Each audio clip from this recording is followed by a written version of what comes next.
Okay, I'm Kim and I'm an addict. And I was asked to share on this topic while we were eating breakfast. So I have not had an opportunity to pre-program anything that I'm going to share with you this morning. Commitment. I could look at that several ways. I could look at that as being committed to my affairs outside of NA, my affairs in NA, or life on life's terms. And I think I'm going to talk about all three. Life on life's terms with commitment. When I first got clean, I didn't think I could stay clean 2 days, yet alone the time that I have. And early on, I decided to become committed to this program because it works. My first meeting was in a basement at a place called Serenity Hall in Elkhart, and there were people there with concert t-shirts on and long hair, and they were laughing and giggling and having fun, and I thought they were all lying. And some of them had 2 years clean, some had 5 years clean, some had 10 years clean. And I thought, there is no way you guys are clean. But they were.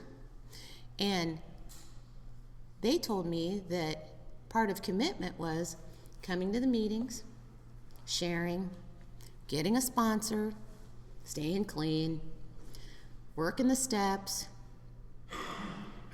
And they said I would learn a lot of that through service. And so I started with group service, and I was the secretary for a meeting, I was the treasurer for a meeting, and with commitment, that meant, all right, I needed to be there when I said I was going to be there, I needed to do what they asked me to do, and I had to follow through, and I learned how to do that in recovery. Along with doing that in recovery, it also bloomed into my work life. I was always what I called one of those functional addicts who could, I kept a job, even though I spent all the money on stuff I wasn't supposed to. I had a house and a car and a kid and, the whole 9 yards. And when I first came to the program, I came to the program to save my marriage because my husband said, get clean or I'm going to take the house and the kid and the so on and so forth. And so I came to the program in order to save my marriage. Well, what this program did is it saved my life. It did not save that marriage. Thank God, but that's a whole nother workshop right there. But during that dysfunctional 10-year relationship, I learned what relationships were like, and I also learned what not to do. And I'm getting around to commitment in that because I also learned in the process of recovery what having an intimate relationship meant. And there's commitment involved in an intimate relationship. And for anybody who doesn't know, you can have an intimate relationship without sex being involved. And you can be intimate with your higher power, you can be intimate with yourself, you can be intimate with good friends. But relationships take commitment. And most of us in this room, all of us in this room, should have a committed, intimate relationship with our sponsors. And that takes time. You have to get to know each other. You have to be able to communicate with each other. You have to be able to share good and bad. You have to be able to pick up the phone. You have to be able to talk in person in order to have a committed relationship. I was always faithful, but I wasn't quite as committed as I should be in the first 10-year marriage that I had because I wasn't an addict, Not that that's an excuse, but I would be places where I shouldn't be, take my son places I shouldn't, say I was going to the store to get milk and drive clear to the other side of another town to pick up something that wasn't milk. He would actually see me down the street picking something up from someone, and I'd get home and he'd say, where were you? And I'd say somewhere else, and just stuff. And That's not having a committed relationship, because in order to be committed, I need to be honest, I need to be trustworthy, I need to show up when I say I'm going to show up, I need to do what I say I'm going to do. And there's a lot of things involved with being committed. And I'm just mixing up commitment here. You know, being committed to the program means that I need to put first my relationship with my higher power, and then my relationship with my current husband, and my relationship to the program. Because if I don't have these things, I can't function. Well, I can function, but it'll be insane. My commitment to my higher power shows that, or is that I pray every day. And I'm not the kind that just prays in the morning and night. That's a good thing. That's great. But I've learned over the process of being clean that I pray all the time. I pray when I get up. I pray in the car. I pray at work. I pray in the shower. I pray at night before I go to bed. I pray sitting on the couch. I pray sitting in a meeting. It's whenever it hits me and whatever's going on, I say a prayer for you, for me, for the situation. As far as being committed to my husband, he is also another recovering addict, and I learned, you know, that show What Not to Wear. Well, in my first relationship, I learned what not to do in a relationship because those things had failed. So I do the opposite of those now. You know, my husband is my best friend. I have some very good friends that I've met in this program. I'm closer to a few people in this program than I am to my blood relatives. They are my brother and sister, you know. But I am committed to my husband and to my husband first. And you know, we made a promise to each other, and I'm going to stick to it. And we told each other at that time that we were going to be together 40 years. And we said that to each other 13 years ago. But every year, we're going to be together 40 years. So however long that stretches us out, that's what we're going to do.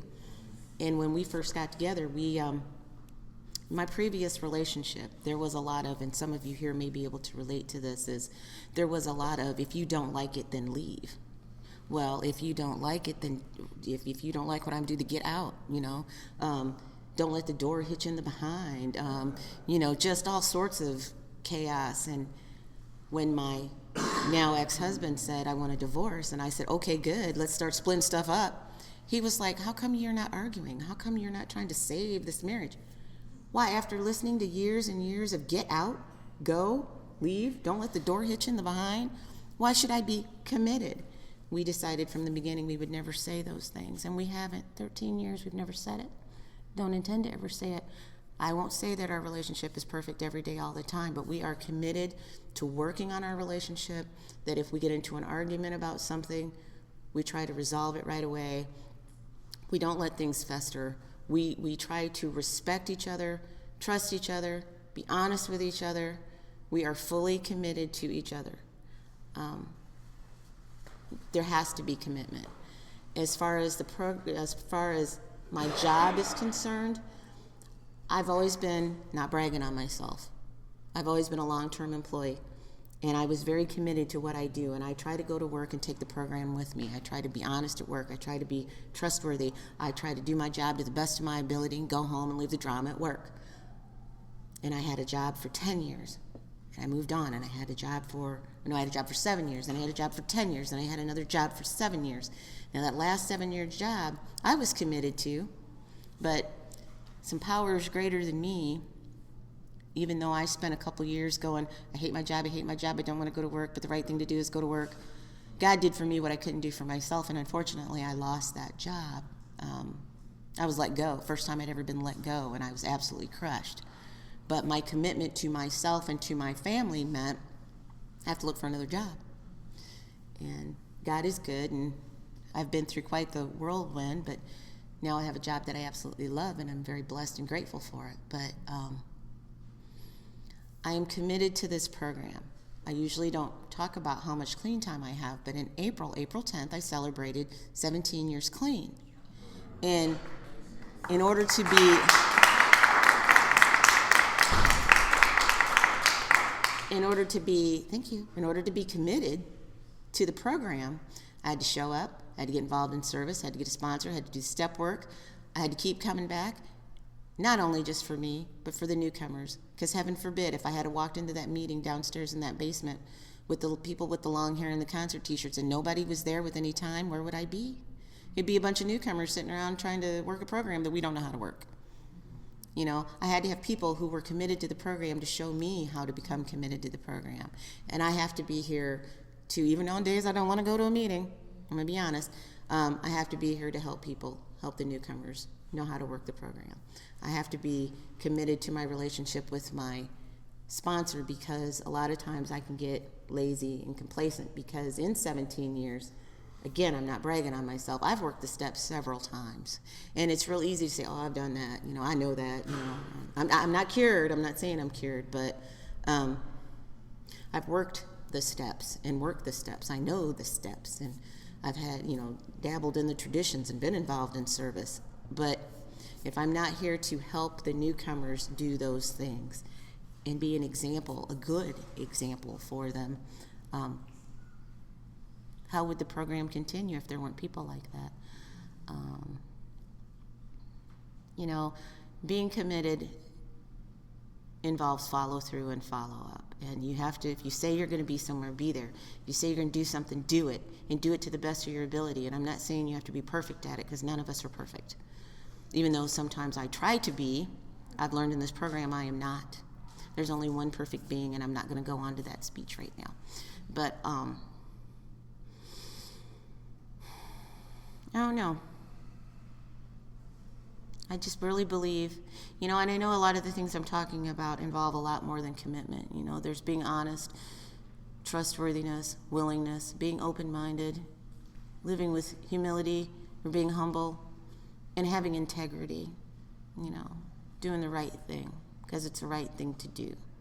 And I've learned in this process of commitment that doing the right thing because it's the right thing to do sometimes does not feel good at all, because it's not what we want to do, but it's what we're supposed to do.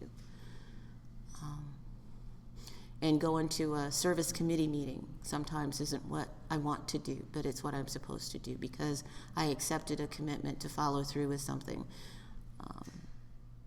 And I go and I do it, and I do it to the best of my ability, because that's what I've learned. I had this much self-esteem when I came to this program, this much.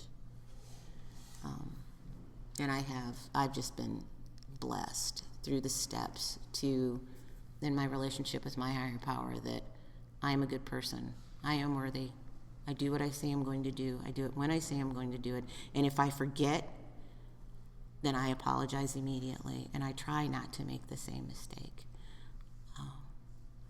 And I carry that through in recovery, in life, and in my relationships with my friends and my husband. I'm very grateful to be clean, and grateful you guys are here, and very grateful to be at Camp Mac. You know, I've been committed to the committee for Camp Mac for quite some time, and I took a couple of years off, and it was fun to be here and flit around and not have responsibilities. But this year I have responsibilities, and having a service commitment at We Grow with Love is actually fun, because I get to see people who are like family, and some of these people I only see once a year. But I'm glad that you guys are committed to coming here once a year. And just remember that commitment isn't a punishment, it's a privilege. Because some of us have been committed where we haven't had an opportunity to have the fun that we have here in our commitments that allow us to learn and grow with love. So, I don't know. I'm grateful you guys are here, and I don't feel like I said a whole lot of anything, but oh, gee, thank you. But I'm very, very grateful you guys are here, and I hope you're having a wonderful weekend. I am, and I hope you all keep coming back. And if you say you're going to do something, by golly, do it.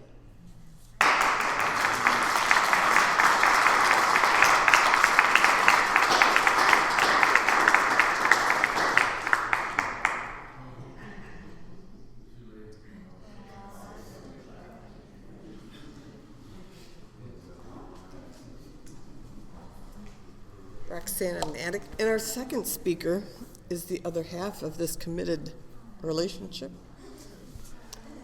Derek? Derek. Thanks.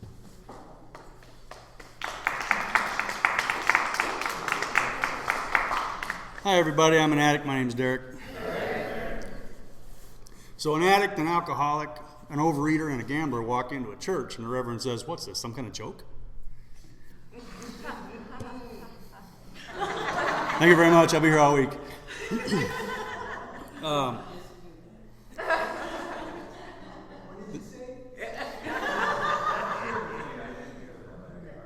It really wasn't important. The 12th step says, having had a spiritual awakening as a result of these steps, we tried to carry this message to addicts that still suffer and practice these principles in all our affairs. Commitment is, to me, one of the, honesty, open-mindedness, and willingness are very important, but commitment is one of the most important, all of our affairs, spiritual principles that we can look at, and it's one that's very commonly overlooked. My definition of commitment isn't obligation. It is doing something that I'm passionate about, because if I'm not passionate about it, I'll guarantee you I'm not committed to it. I remember when I was going on 2 years clean, and there were some people saying they need help down at the region, and I said, well, maybe I'll get involved with that. And there was an addict that said, oh, you're not ready for that. They'll chew you up and spit you out. You don't want to go down there. So I knew I was going. And actually the way I got there was they needed a fourth to play golf. And so I got down there and we played a round of golf and just made it to region in time. And there was an opening for policy chair. And so they said, well, I nominate Derek. And I had no idea they were even going to do it. But not knowing any better, I accepted the nomination. And not knowing any better, they voted me in. And then they handed me a stack of paperwork from motions that were 10 years old and said, revise our policy manual for us. And I started reeling a little bit and second guessing what I had just done. You know, it started to occur to me what I signed up for. And I remember asking or saying, okay, well, I'll do this, but I don't have a clue what I'm doing. And I'm going to need your help. And people jumped in and they helped. All I had to do was just really delegate. You guys have a meeting over here and you guys have a meeting over here, and when you get done, we'll compile the data and see what we come up with. And I think 2 regions later, we had a new policy manual. And I didn't do nothing other than just make sure everybody got together and started talking about it. And they went through all of the stuff that they had to do. But because they were committed to revising this policy manual, it got done. You know, and that's how service works in Narcotics Anonymous, and that's how your steps work. If you're not committed to your steps, then you're probably staying clean, but you might not be growing. I know when I first started working steps, my growth was fairly rapid, which usually the first time through it is. Because as soon as I got into a step, I did everything that I could think of that I needed to do as quickly as I could do it, and then got with my sponsor and we talked about it, and he asked some questions and sent me back for a little bit more remedial, and then come back and then we'd wrap that step up and go on to the next one, and so on and so forth. So in about 8 months, I'm on the 4th step, which back in 1995, that was really going through them pretty quick. But I started writing. It was like I got into the house one day, and it was like God walked into the house and tapped me on the shoulder and said, grab your pen and pencil and sit down over there at the desk. I got something for you to do. And I knew what it was, and so I started writing. And it was an autobiography, sort of who I was from my earliest childhood memory. And I started writing about all of this stuff that I'd experienced. And by the time I got to be 12 years old in this autobiography, I was done. I had already identified every character defect that I have even today by the age of 12. So I say that to say this. I was committed to the disease of addiction. Didn't know it yet. When I started using it 16 or 17 years old, I didn't know anything about it. But when I was introduced to using, I jumped into it with an unbridled passion that took me 20 years to finally figure out how to stop. And and enjoyed it for a long, long time. Everything that I could find out or learn about using and getting, finding ways and means to get more, and the different ways of doing stuff, and oh wow, I never tried it that way, and I was committed to that. And the consequences in my life took me to a point where I finally had enough after using for 20 years, and so I got clean in 1995. And they said, and we still say it, if you put 10% of the effort into your recovery that you put into your using, you'll probably do okay. So I put 110% into it, at least at the beginning. I'm that old timer that they talked about yesterday in the workshop that's not complacent, but I don't formally write steps today. And I should. I'm not telling anybody to do that. Don't go get yourself some double digits clean time and stop writing steps, because it's very important. And if you're not writing them, at least get with your sponsor or somebody and talk about the spiritual principles that are involved in those steps, and hopefully they'll be able to point out one or two that maybe you're not so strong in today, and they can help you move off your spot and start working steps again. Because if you're not committed to your step work, then you're not going to be committed to carrying the message to the addict that still suffers, and God knows they need us. I don't know what the statistics are today, but I know when I got clean, they told me that it took 35 addicts to die to have the seat that I had. And after I'd been around for about 10 years, I think somebody said maybe it was only 22 at that point. That's how effective Narcotics Anonymous has become over the years. Narcotics Anonymous is committed to the globe. The World Health Organization solicited China to go in there and put together some drug programs for their people, and they turned them down, but invited Narcotics Anonymous. That's who we are. We are experts in our field. And it doesn't matter if you've got a day clean or if you've got 20 years clean or more. It doesn't matter if you've never done any service work. You know how to get high. And if you're here today, hopefully you know a little bit about how to stay clean one day at a time. And my home group just got done. Well, actually, I think we got one more, but we're a literature study. It's called It Works, and so we read the It Works How and Why. And we decided to do something different, so we started going through all the IPs. And one of them that we did, obviously, was number 14, One Addict's Experience. With faith, hope, and commitment, I believe it is. Hope I got that right. But it's funny, and I've read all of these IPs, at one time or another, but when you read them again after so many years, it's like, wow, I didn't know that was in there. And I'm not going to tell you what's in there, because I'm 54 years old and I suffer from CRS. But read those information pamphlets. There's information in there. Grab one. It doesn't matter which one. Just grab one, put it in the back of your pocket when you're sitting waiting for a train or something, and you got some time to shoot. Just read it. See what's in there. The information pamphlets, and they're old. We just got done reading one. I can't remember the name of it. The Loner, I think. Staying Clean on the Outside or something like that. Right. Man, there's some information in there that's obsolete. And that needs to be revised. But the IP still tells the truth. And if you read it, you'll get something out of it. And if you read it, you'll see what I'm talking about, because there's some things that have just changed. You don't have to go much more than 20 minutes to get to the next meeting, unless you live in Wyoming.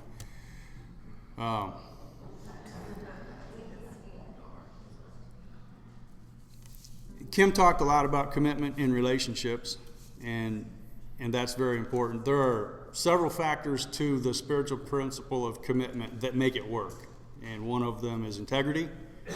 One of them is perseverance,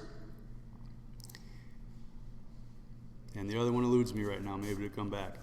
But integrity is, to me, my definition is doing what you say you're going to do. And our speaker last night talked a little bit about the responsibility that we have to the fellowship and to fellow addicts, when we take service commitments on. And that's something that's really important to me as well. And I'm a co-facilitator at our area, and I'm supposed to have a written report of what I've done the last 2 months. We meet bi-monthly, and I give a verbal report about what I've done, and nobody questions what I'm doing. And I need to change that. You know, it's a 2-year term in the first place, and then you can only be, and I'm not going to try to explain our area how it works, but you can only be on the board for 6 years, and then you have to get out for 2 years. And if I don't do my job right and show people how to do it right, then those 2 years that I have to take off according to our guideline, somebody's going to step in there and not know what they're doing because they've been watching me do it wrong. You know, and we can't serve that way. You know, we're not committed to that if we don't have the integrity to put the time and the effort in to do the work, to get the stuff done. Because as Bob M. from Indianapolis says, addicts are dying. And they are. You know, I kind of laugh about that a little bit, but this disease is still killing people. You know, and it's taken our members that have been around for a while that are spiritually healthy, and it's really messing them up too with hepatitis C and AIDS and diabetes and all the other stuff, sexually transmitted diseases and whatnot. Man, we ran our bodies through some stuff when we were using. And some of us have put it through some stuff when we got clean. When I got here, they said, get a home group, get a sponsor, work the steps. We're still saying that today. And I'm sure that, 20 years before I got here, they were saying that then. And that's what works. You have to be committed to the program of Narcotics Anonymous if you expect to achieve the spiritual growth. And it's in the It Works How and Why, and toward the end of the 12th chapter on step 12, that, and I'm going to have to paraphrase because I don't remember it exactly. It used to be on the tip of my tongue at any given point, but working the steps gives us a daily reprieve from the disease of addiction. I don't remember exactly how it goes now. I wish I could, because it's a very profound sentence. It's one of the most profound sentences in the book. Only through working the steps can we expect to achieve the spiritual growth necessary to obtain a reprieve from the disease of addiction. Words to that effect. And when I think about who I was and what it was like when I got here and who I am today, man, I know what I'm capable of. I'm still capable of lying and cheating and deception and stealing and all that stuff that drove me in here. And if I'm not applying spiritual principles, I'll do that stuff. And when I was using, I was committed to using. I was committed to lying and cheating and stealing and conning and manipulating and getting what I want when I want it. And if it pleased my eyes or any of my other senses, I wanted it. And if I had to take it from you to get it, I would. I'd ask first, and then it'd come up missing, and then it was a big mystery as to what happened, right? And eventually we learned to be even more deceptive, and it's better to ask forgiveness than it is to ask permission. That was my creed, and so I took a lot of stuff that didn't belong to me. I was committed to that lifestyle, and we all know what that was like. And hopefully, when you came in here, you told yourself, "I've had it. I can't do this anymore." That's what happened to me, and so working steps, it wasn't even an obligation. It was a passion. The discipline that it takes to work steps is determined by the degree of growth that you wish to achieve. This is yours. It's your fellowship. You make it what it is. If you want it to be better, then be better in it. If you're not doing service work, then you're missing one of those 4 walls in your foundation. If you're not giving something back to your community, whether you belong to your homeowners association or you pick up trash when you see it on the ground or ring bells for the Salvation Army or whatever it is that you're doing in your community, then that wall's missing. If you haven't began to develop a relationship with the God of your understanding, then that wall's missing. But I haven't met an addict yet that doesn't have that self wall. Now, it doesn't necessarily mean that that's a sturdy wall. In a lot of cases, it is. You know, the mortar that we've used called the steps to build that wall strong and high. You can make that wall as big as you want it.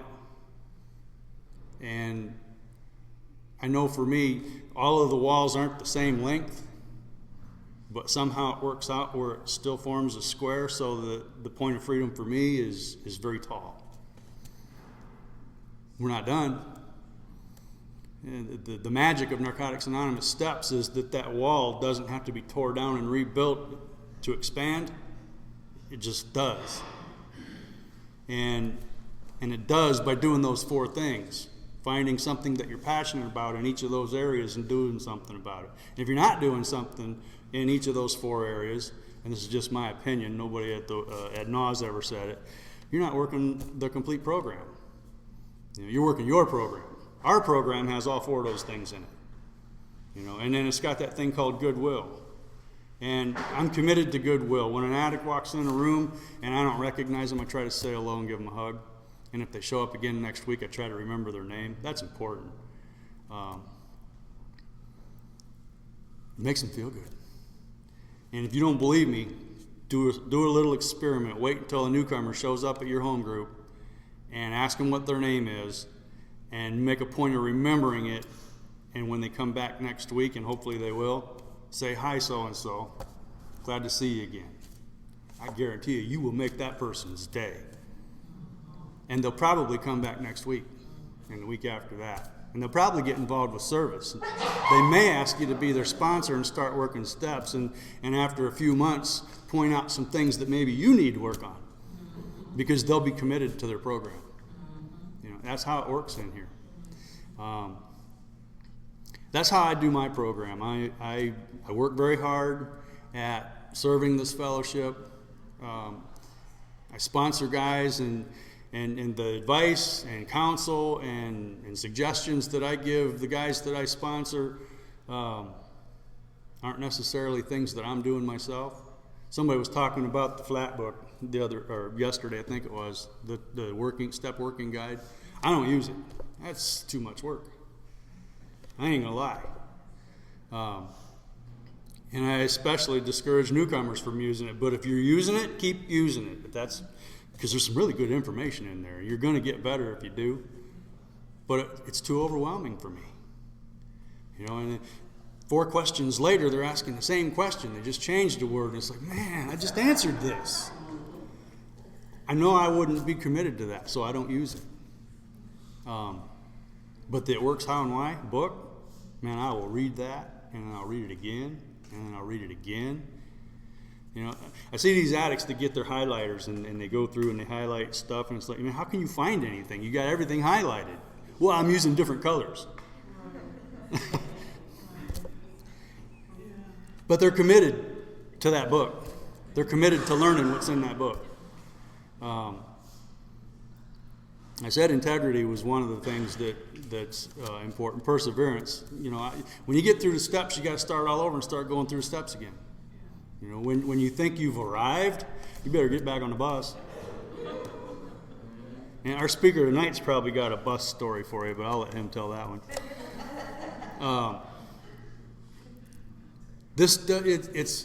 It's perpetual step work, spiritual growth.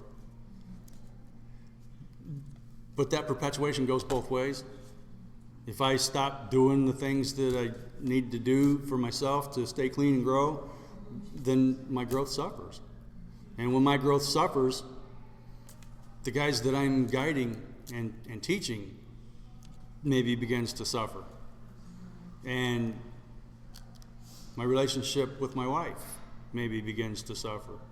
And, you know, then I start skipping church, and then I start not watching what I'm eating, and then I start gaining weight, and then everything falls apart. Vigilance, you know, talks about that in the preamble to the 12 traditions, and we have to be ever on our guard, because this disease, while we're all in here trying to grow spiritually and get happy and serene, the disease is out there in the parking lot doing push-ups and sharpening its knife and putting bullets in its gun. And right here at Camp Mac, which is one of the safest environments I've ever experienced in Narcotics Anonymous, there's still some stuff that can happen to the addict that might make them want to use. And if it doesn't make them want to use, the people that are watching them do it might want to. Because they're not committed to that perseverance of working the steps, of applying those spiritual principles in all our affairs. You know, and hey, guilty. I'm not up here to judge. I'm not up here to say anybody isn't doing something right, or you're not doing this, or you're whatever. I'm just up here in this workshop to suggest that if it becomes aware to you, that you might want to take a look at it. You know, and there's all the time I'm looking at stuff that, I don't do that very well. I need to take a look at that. Smart technology is not my thing. And so I got here Friday and they said, we need somebody to do the recordings. And so Jim sat me down and he says, this is how it works. You know, and it's really kind of simple, actually. And if I can do it, anybody can do it. That's my theory. And it's out of my element, but I've enjoyed doing it. And it committed me to hearing the workshops. This room right here and the auditorium, that's where I'm not going to say all of the recovery takes place, because there's some good conversations that happen at the fires and the here and the there. There's also some stuff that maybe, good thing you're in the workshop today, I don't know. We have fun in Narcotics Anonymous. I didn't come here to be miserable, did you? No. So, but in this room is where the recovery happens, in these workshops, and you get to hear different perspectives. Nobody from my home group, with the exception of my wife just a moment ago, has shared up here this weekend. Actually, that's not true. Rusty had an after comment after one of the workshops yesterday. But you get a different perspective from people that come from Detroit and Iowa and New York and you know, Illinois and the UP. That's not a different state, that's a different country. Well, you want to talk about commitment, the guy that's sitting in here that's from there has been here every year that I've been here. And there's a couple of years, well, one year that I missed, and he was there too. Where's Derek? You know, you get committed to familiarity, and when an aspect of the things that you're used to are missing, and it's real easy to say, well, that don't work anymore. I don't know if I want to go next year. You know, and it's important for me that I go right. I do Taekwondo, and I started when I was 51 years old. I got my black belt last June, and I don't say that to. Thank you. I don't say that to brag about myself. I say that to somebody mentioned Lost Dreams Awakened last night, and that's what it is. It was always something I wanted to do, and so I did it. But it's a kid's game, and my knees and my hips always ache from doing the stuff that we do in the gym. But I'm committed to it. And if I don't take the time to practice my forms and hit the bag and study the material, then I'll never be able to go any further than I already am. And just like in Narcotics Anonymous, if I don't take the time to hit the bag and practice my forms, work my steps, then I'll never afford myself the opportunity to grow and get to the place that I want to be, because I'm not where I want to be yet. I'm happy where I am, but this journey is just beginning. My clean date is June 11th. I celebrated on June 10th because that's the last day I used. I don't ever want to forget that. And I'll be 18 years clean in a couple of weeks. And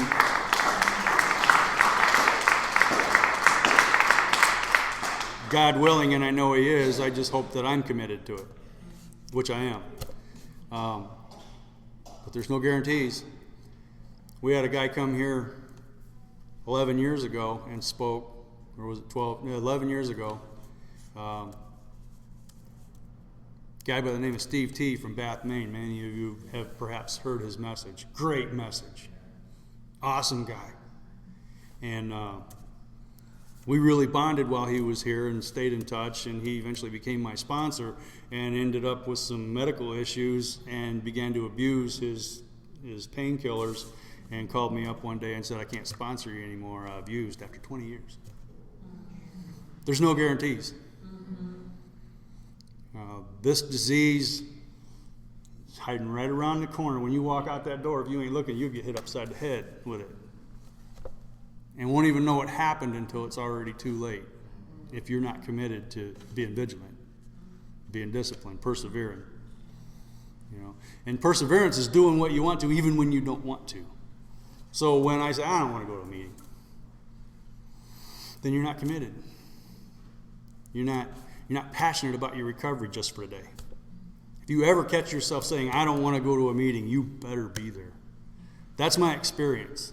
Because more times than not, that addict that didn't go when they didn't want to, didn't necessarily use, but they did something that they had to make amends for. It caused their life to become somewhat unmanageable. And I remember I was fairly young in recovery, and I said, at what point do our lives stop being unmanageable and we gain some control? And the guy that asked the question says, well, that never happens. And I thought to myself, you ain't working your program. If these steps don't empower me to grow and become a responsible, productive member of society and take control of my life to the degree that the choices that I make are good and healthy choices that not just benefit me but others, then I'm wasting my time in here. So think about that. Empower yourself. Use these steps to empower yourself to make something better, to make a difference in Narcotics Anonymous. Get involved with H&I. Some H&I meetings, you don't have to have experience being locked up in a prison or a jail cell. All you got to do is know how to carry the message. It was bad, I got clean, it got better. If that's all you say, you just help somebody. You know? So get involved with H&I. Get involved with public relations. We really, really need people in this fellowship to learn how to do some of the new technology that we're using today to carry the message throughout the world. And it's so easy to get in touch with all of these facilities. You don't even have to go there anymore. All you got to do is on the keyboard, and they have our information. But we need people to do that. And we need people that, if they don't know, that are trainable, and people that know how to train them. You know, we need to be committed to the direction that Narcotics Anonymous is going. Right now, there seems to be two schools. There's the old school that just loves Robert's Rules of Order and just refuses to let them go. And then there's the new school that NOS is working on right now, and I support that. That's just so you know where I stand. A consensus-based, project-driven fellowship whose primary purpose is to carry the message to the addict that still suffers. That's what they're up to. And if you've got any suspicions or paranoia about world stealing your money and not doing what they said they were going to do, go to Iran or China or Russia or Japan or some of these other countries that I don't even know how to pronounce, that have basic texts and other literature printed in their own language so that they can understand what's going on and stay clean one day at a time, just like we take it for granted here in the United States, how easy it is to get clean and grow. And man, there's some, like in Brazil, you got to drive 600 miles to get to your home group. You know, so it's the meeting takes a week. You know, I haven't been there. Just going by some of the things that I've heard at the World Service Conference about the struggles in other countries. And I say that so that you know how good you got it. That's just how easy it is to be committed to your program and to Narcotics Anonymous here in America. Because it's everywhere. It's out in the middle of BFE in Milford, Indiana. And somewhere up in Montana a week or so ago. Montana's a big town, man. I don't know how you can find some of this stuff, because it's like, you know, over the mountains and around the corner and across the river and in the woods. Yet you get there and there they are. I was sitting in the chapel last night getting ready to do the guided meditation, and I had been there for a little while getting myself centered, and a couple of people walk in and they said it was going to be here. Apparently they didn't see, it's dark in there when you first walk in. They didn't see me sitting up in the front. They said it was going to be here. I'm pretty sure this is where it was supposed to be. Maybe they're not going to have it. And I turned around and said, yeah, it's here. And we had a good meditation. And it's something that every year I come here and it's like, I don't know if I want to do that this year.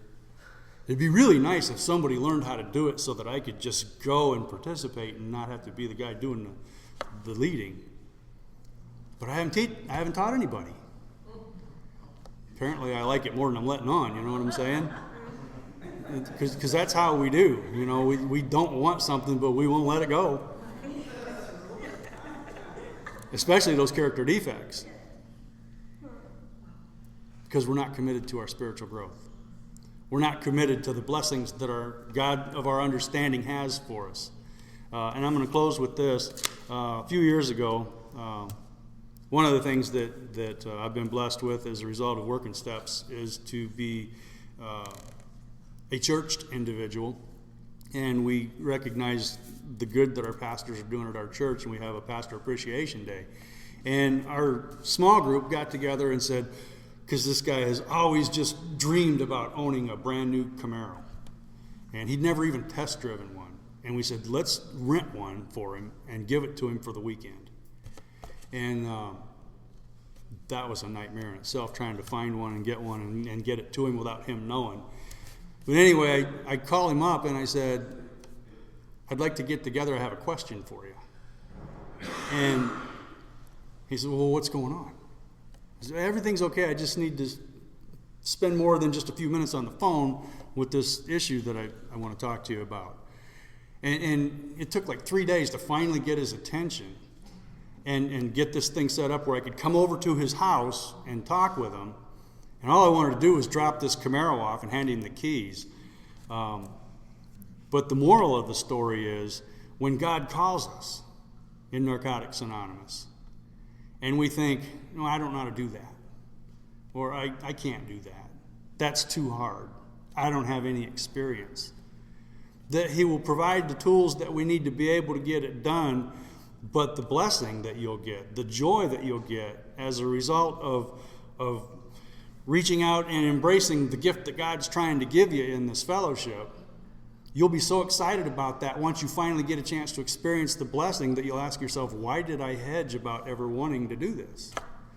You know, and if Pastor Rick would have known what it was that I was trying to give him, what it was that God was trying to give him, then he'd have came running instead of, well, I don't know, kind of scared, I've never done that before. There's a project that I'm on the outside of, but a willing participant and probably will get knee deep in before too long, involving multi-zonal forum activity that some people are trying to put together. Amanda is very instrumental in that process right now. And if you get a chance, I don't know if she has time to tell you anything about it, but it sounds really neat, and I think it's going to be really, really cool once we get it up and off the ground. And I know that her level of commitment to that is mind-boggling to me. But I'll let her tell you about all of that. The point is that she probably didn't know anything about it either when they said, hey, let's do this, I got an idea, you know. And that's the thing. When somebody brings something to you, my question that I want to leave you with is, how do you know you don't like it if you've never done it? Oh, I don't like H&I. Have you ever done H&I? No, I just know I don't like it. Really? So try it. Whatever you think your niche is. If you like activities, put together a picnic or a dance. If you didn't like it, you know you don't like it. And it's better to know what you don't. It's better to know what you know than to not know what you don't know. Thank you for the opportunity to come here and share with you. I hope that I put two sentences together that made any sense. And everybody have a blessed rest of their weekend.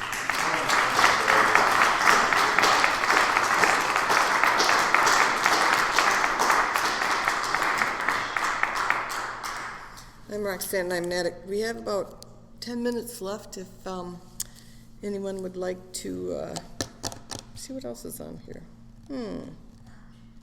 Oh, the floor is open for after comments. Please be aware that you are being recorded. Also, please keep comments brief so that all may have a chance to share. So you all got 10 minutes. So if every single one, you take about 3/4 of a minute, you'll have time. I'll make it easy. Come on, are you coming up? Okay.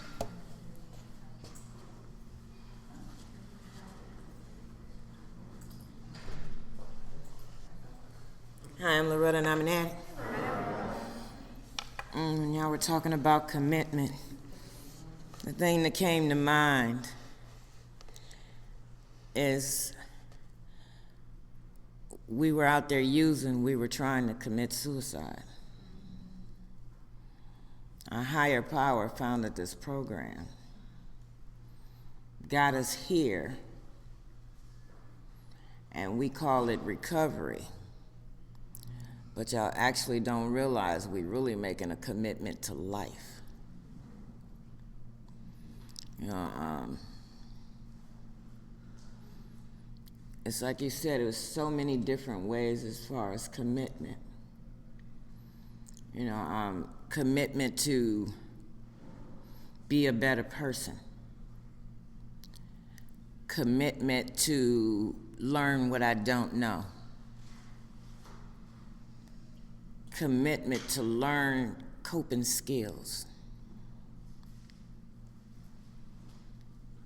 And the biggest is for me, a lot of you know that I've been sick for these past 3 years.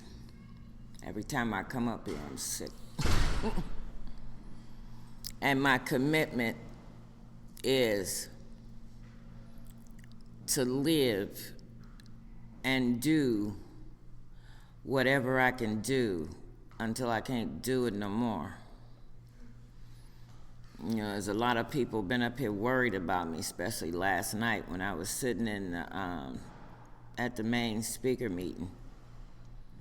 I was hurting so bad, and it's gotten to the point to where the pain medication I take don't work.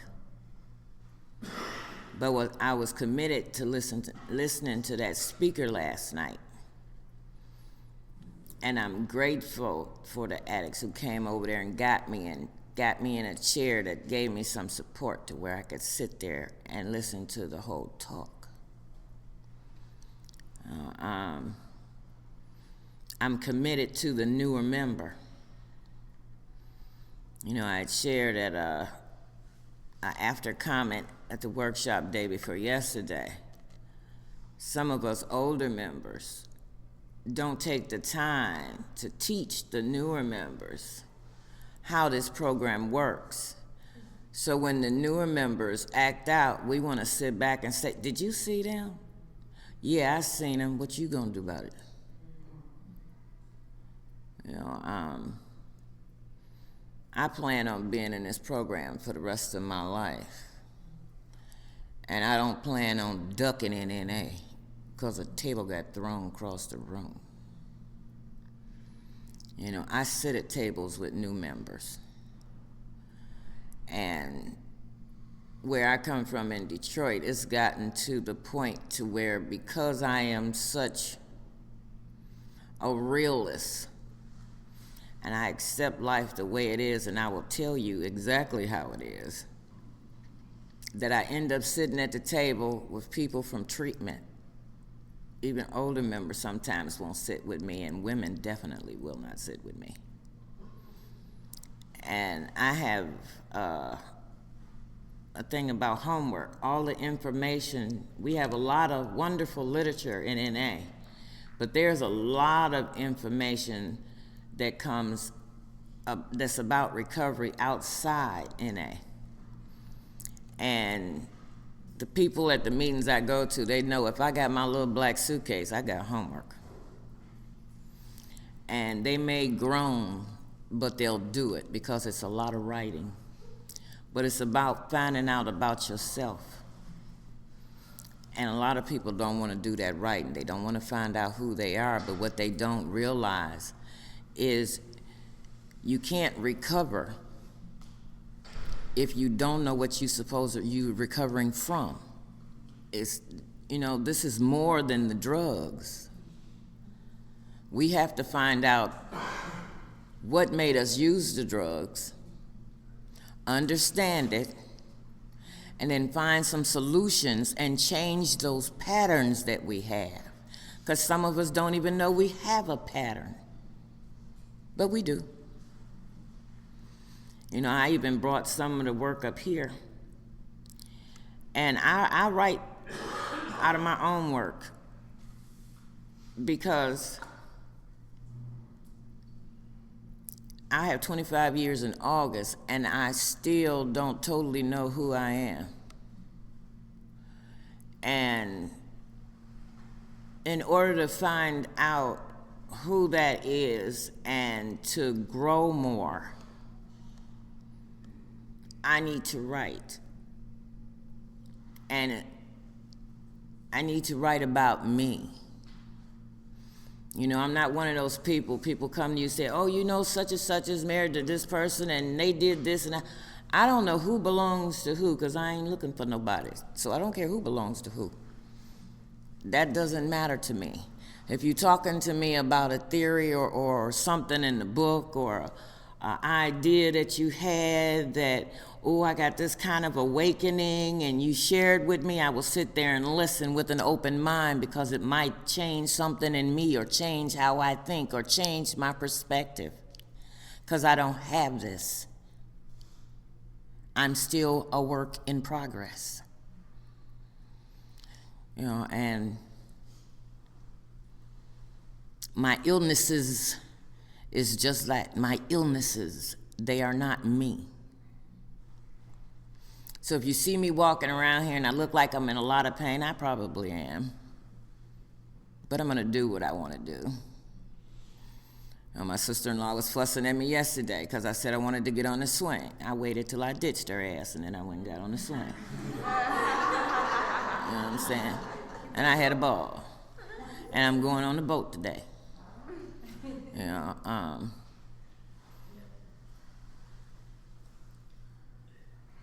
I want to live life. I want to do what I can.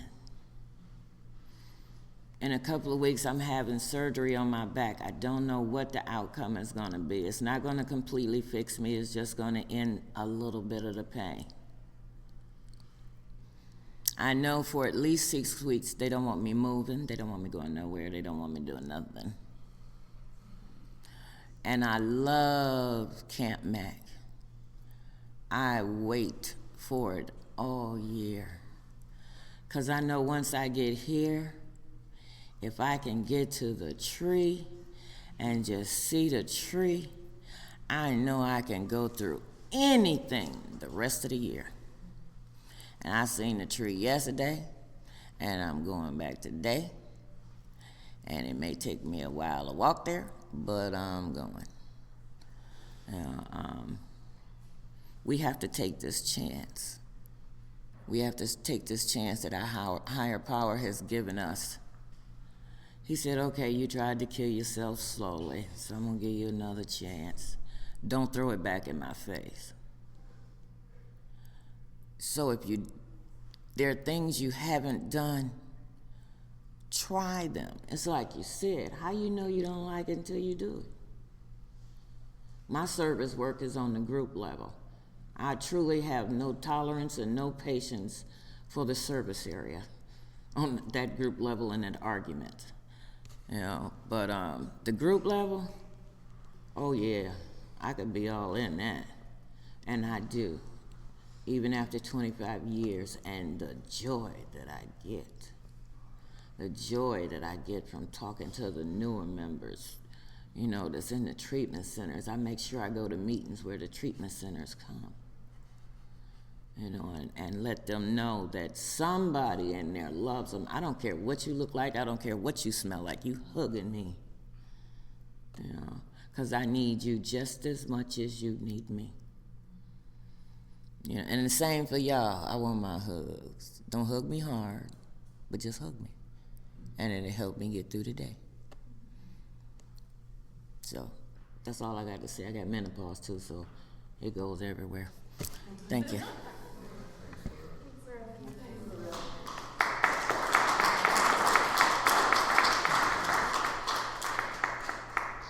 I can hug you hard, but you can't hug me hard.